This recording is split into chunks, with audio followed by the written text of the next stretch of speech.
el gusto de tener como invitado esta tarde y aquí presente en el estudio a Marcelo Sánchez. Él es gerente general de la Fundación San Carlos de Maipo, que es una institución sin fines de lucro, absolutamente independiente, además que trabaja en el desarrollo de la infancia.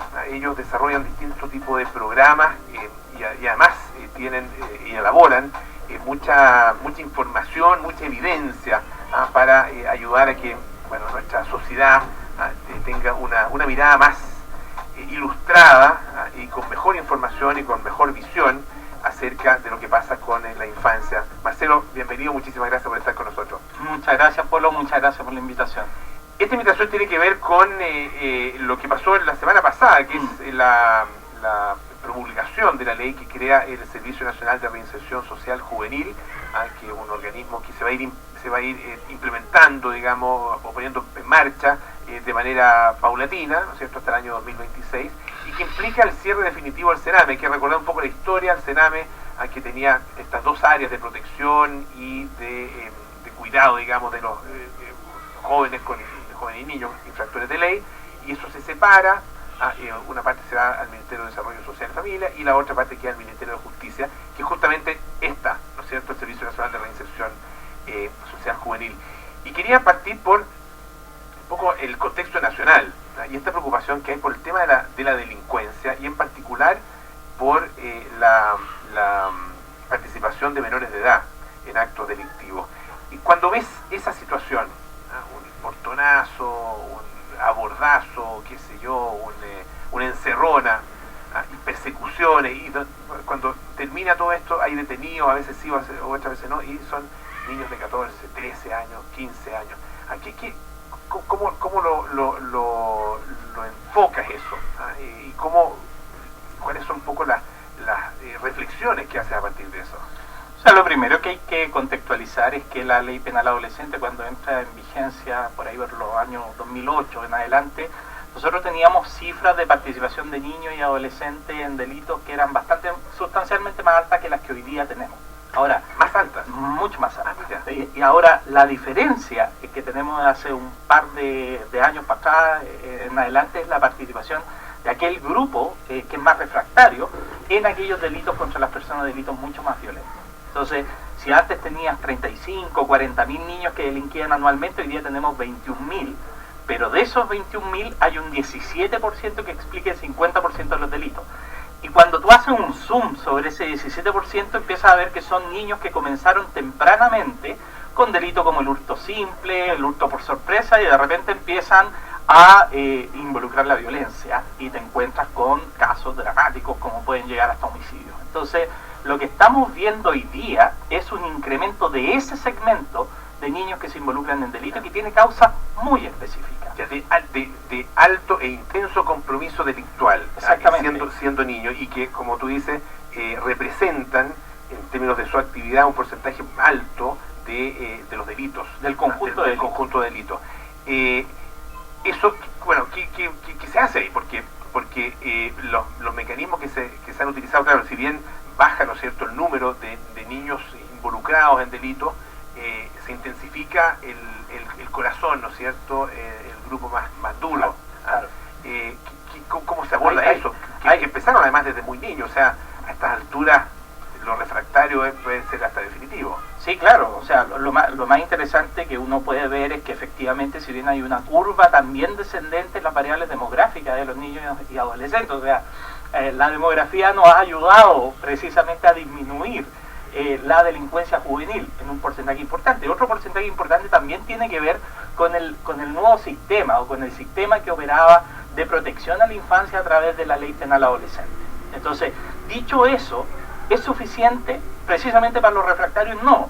O sea, si uno mira las estadísticas, al cabo de 3 años el 60% reincide, y reincide en delitos cada vez más graves. Y cuando vemos que esto empieza a suceder, cuando los niños se involucran tempranamente en los delitos, a los 11 ya, no a los 13 años como era hace 5 años atrás, empiezan con consumos problemáticos de droga y alcohol, empiezan a faltar al colegio, tienen ausentismo crónico y después son excluidos del sistema escolar. Y si te suena la película más o menos clara, hoy día podemos pensar, esto me suena conocido, tenemos niveles altísimos de exclusión educativa este año, tenemos ausentismo crónico para 1.300.000 niños que hoy día están en un riesgo real de empezar a desertar de la colegio. Que no es que no vayan, sino que pero van esporádicamente. Pero digamos, claro, y que en cualquier momento la curva se te cambia y empezamos con niños que están excluidos del sistema. Y por otro lado, niños que empiezan a consumir cada vez más tempranamente alcohol, droga, etcétera. La penetración que están teniendo, por ejemplo, la droga sintética, el TUSI y otras drogas que están llegando directamente a la infancia.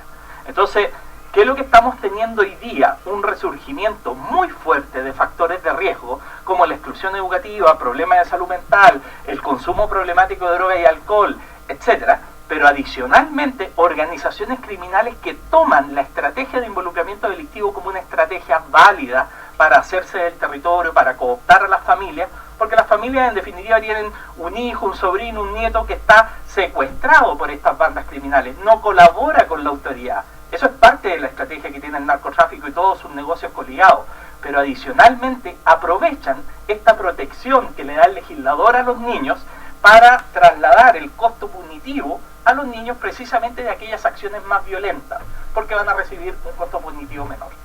Tú haces una caracterización de estos niños y jóvenes, ¿no es cierto?, que es un poco distinta a lo que uno tiene un poco en la cabeza, que es padre o madre delincuente, hijo delincuente. ¿No es necesariamente así? Hay un factor de riesgo que es muy fuerte. En el 40% de los casos de ese 17% refractario, un papá o una mamá estuvo presa, un cuidador estuvo presa. O sea, el modelo delictivo afecta, ¿no? Claro.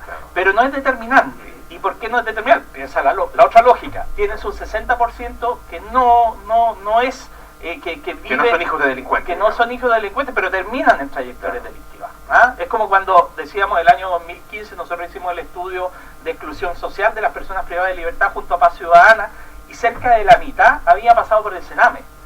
Pero también cerca de la otra mitad de los que estaban presos no había pasado por el Sename. Claro. Entonces, acá hay un tema que hay que tener una mirada universal. Hay que determinar los factores de riesgo en toda la población, porque la tasa de participación de toda la población en hechos delictivos, cuando vas viendo que hay factores de riesgo que los afectan, puede hacer que se te dispare el número. Y eso es lo que ha pasado. Entonces, cuando tú no tienes dispositivos locales de prevención social, cuando está fallando la atención en salud mental, cuando está fallando el reingreso educativo, cuando está fallando el consumo de alcohol, se te disparan los números, y es lo que ha pasado. Entonces, si esto lo ligamos, por ejemplo, con la implementación del sistema de protección integral a la infancia, que no sé si tú te acuerdas, pero cuando teníamos el Sename o el sistema de protección, el 100% de las causas estaban judicializadas. Bien o mal, eso significaba que el juez iba a asignarle un cupo en alguna oferta al niño. Había una potestad judicial para hacerlo, incluso se recurría a una cláusula que se llama el 80 bis, que te obligaba a tener y disponer un cupo. Hoy día el 80% de los casos no goza de esa potestad jurídica o la potestad que te dan los tribunales. No están judicializados. No están judicializados, hoy día están en sede administrativa. ¿Y qué significa la sede administrativa? Significan dispositivos preventivos que están en el territorio que tienen esa pega que hacer, que son las oficinas locales. Que a principios de año se prometieron que íbamos a tener 90 oficinas locales funcionando en plenitud, porque si no lo hacen, van a terminar colapsando a la larga, cronificando y llegando a colapsar el Sename. ¿Y qué es lo que pasa? Que hoy día solo tenemos 18 oficinas locales. ¿Y qué tenemos por el mejor niñez? Tenemos listas de espera que son brutales. El año 2021 teníamos 10.000 niños en lista de espera en julio, y hoy día tenemos 26.000 niños en lista de espera. Por lo tanto, tenemos... Listas de espera, perdón, para ser ingresados a algún tipo de programa ambulatorio. El 30%, ambulatorio, ya, el 30% son diagnósticos, y el 70% son programas ambulatorios. Pero son 26.000 niños que están en riesgo de muerte. Son 26.000 niños que, si no tienen una oferta, pueden sufrir seriamente, físicamente, emocionalmente, etc. Muchos de esos niños terminan iniciando estas trayectorias delictivas. Muchos de estos niños terminan en redes de explotación sexual comercial infantil o terminan en bandas delictivas. Entonces, ojo lo que está pasando. teníamos que tener un servicio de protección en sede administrativa, un sistema de protección en sede administrativa funcionando a plenitud, donde tuviéramos de alguna forma el dique de contención desde la prevención para que no se cronificaran conductas que llegaran a mejor niñez, y en mejor niñez que las listas de espera finalmente se redujeran para que pudiéramos tener todas estas condiciones que son necesarias para la reinserción de las personas y la rehabilitación. Claro, parece un sistema y una solución bien diseñada, pero finalmente muy mal implementada. Exactamente. O implementada, digamos, en un porcentaje muy bajo, un 20% apenas de las oficinas que se necesitan. Uno entiende que esto tiene un proceso y que tiene un tiempo.